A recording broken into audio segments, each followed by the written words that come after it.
peut évidemment s'orienter. En 25-30 ans, on n'est pas à quelques années près. Pas de détails, c'est simplement l'orientation qui est très importante, vers un monde à la fois sans fossiles, ou avec beaucoup moins de fossiles, et sans nucléaire vers 2035. Donc ce n'est pas la crédibilité technique ou technologique ou la faisabilité opérationnelle qui est en cause. Ce sont des choix politiques. Le choix du nucléaire en France n'a pas été « oh ben c'est forcément l'énergie la meilleure, etc. » C'est un choix gaullien de puissance de la France. Un choix de reconnaissance de la France parce qu'il fallait avoir la bombe, parce que si on n'a pas la bombe, on ne fait pas partie du club, on ne fait pas partie des 5 grands, c'est pas Yalta, etc.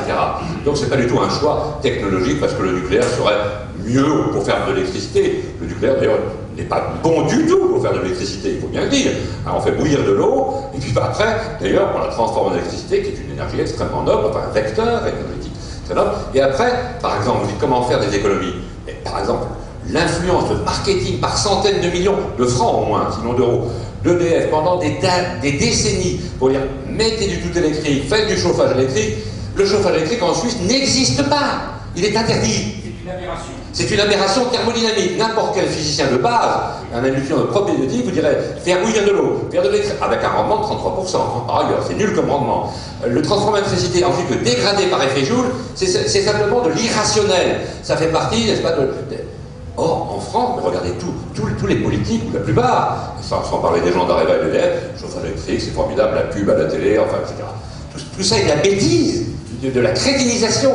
Comment est-ce que vous pouvez lutter contre ça? Par la raison, par l'information, en effet, et par des rapports comme celui d'Egawatt. Alors, donc, il est assez facile de diminuer par 2, je dis bien par 2, la consommation électrique de la France. C'est très facile, on peut l'imaginer. C'est pas un problème technique, c'est un problème de choix. Et évidemment, les tarifs du gaz et de l'électricité sont des tarifs politiques, staliniens, qui sont votés par le Parlement. Ce pas du tout des prix de marché. Hein. Ne croyez pas que le prix du kilowattheure ou du mètre cube de gaz, c'est des prix de marché selon l'offre et la demande. Pas du tout. C'est un accord entre la CGT et les gaullistes en 1947. C'est comme ça. Et ça dure depuis 60 ans. Et les petits détails de l'actualité. Bon. Eh bien, donc, il y a une difficulté, on va dire, d'ordre historique. Mais ça va se faire. Bon. La deuxième chose, c'est que en Allemagne, il y a une loi qui est totalement différente, électorale. Ça tient à rien, hein. C'est un mode de scrutin. En France, les élections législatives, c'est uninominal à 2 tours.